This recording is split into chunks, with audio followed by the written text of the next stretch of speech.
What seems unlikely but tucked away on a street in East London is one of the world's oldest surviving music halls, Wilton's. Built nearly 300 years ago, in its glory days it hosted some of the biggest acts in Victorian music hall. Years of neglect left the theatre in a desperate state, and it had been scheduled for closure this autumn.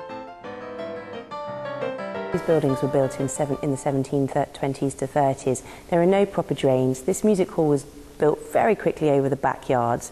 No drainage was finished or even implemented at the time, so there's a lot of flooding, swamping, sort of murky things going on underneath that desperately need sorting out before we sort of part company with our walls altogether.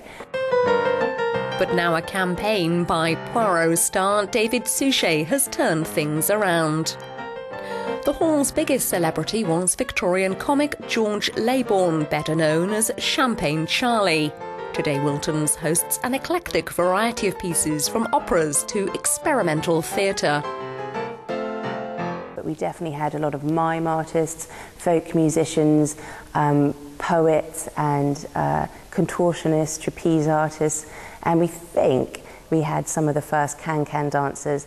They certainly were in a lot of trouble for apparently not wearing any underwear, but when we looked into it a bit more, it seems like they knitted their own flesh-coloured leotards to make them look like they were naked.